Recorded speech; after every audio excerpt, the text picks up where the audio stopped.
All right, let's get right into this one. So you have to picture the scene. Jesus has just told a hurricane to be quiet, and it listened. I mean, the wind stops, the waves just flatten. But here's the thing. He didn't cross that whole sea just to show off his weather control skills. He came for a completely different kind of storm. That's right. He wasn't there for a beach day. He came because he heard screams that nobody else could silence. There was a storm raging inside of a man. And that was the real destination. So just as they step onto the shore, the storm of wind and water is completely gone. But what's waiting for them there? A human tempest, a level of chaos that honestly is way more terrifying than any hurricane. And the sight that greets them is just pure desperation. This isn't just some guy having a bad day. He is completely undone. Naked, bleeding because he's been cutting himself with stones, and filled with this insane strength that has shattered the iron chains they used to try and restrain him. This man was totally, completely lost in the chaos inside his own mind. So as this force of nature comes charging at them, you'd expect everyone to run, right? Or at least flinch. But Jesus doesn't. He doesn't see a monster to be scared of. He sees someone trapped under all that noise. He just stands there, perfectly calm, perfectly steady. And that contrast is everything. Absolute chaos running headfirst into absolute peace. And this, right here, is where the real fight begins. Jesus is about to ask a really simple question, but the answer is going to blow the doors off what anyone thought was happening here. It reveals the true scale of the battle for this one man's soul. You know, he doesn't ask, "Hey, what's wrong?" or "Can I help you?" Nope. He asks for a name. He goes right for the identity of whatever has taken this man captive. "What is your name?"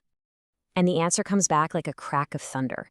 It's not one voice. It's a whole chorus of them, all speaking at once. "My name is Legion, for we are many." This isn't just one thing. It's a full-blown occupation. Okay, so this is so important to understand. The word legion wasn't just a random spooky-sounding name.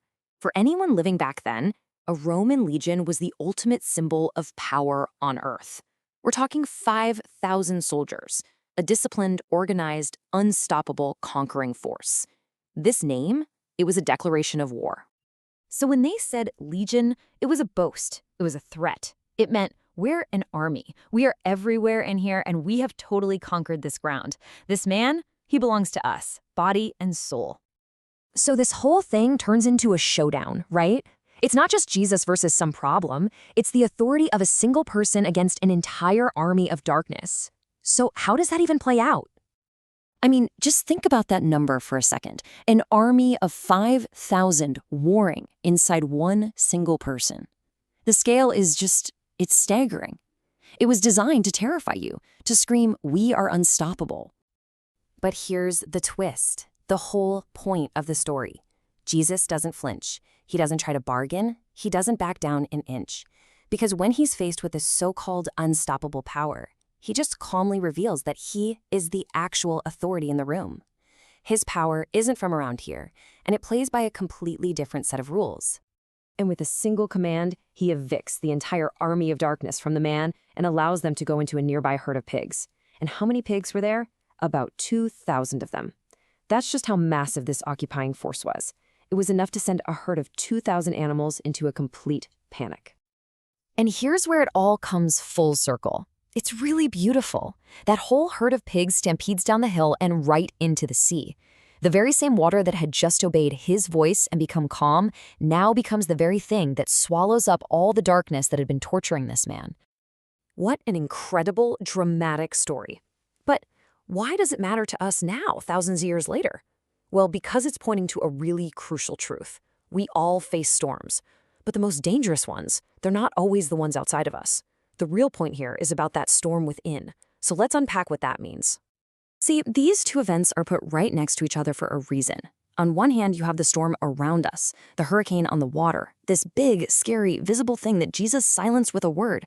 But then you have the storm within us, the chaos in this man's soul. It's invisible, but it's so much more destructive.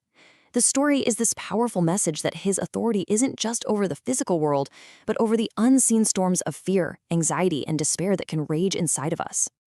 And what happened after this display of ultimate authority? A total 100% transformation. When the townspeople come out, they find the man sitting there, fully dressed and totally in his right mind. The storm was over, the screams were gone, the chaos was finally deeply quiet.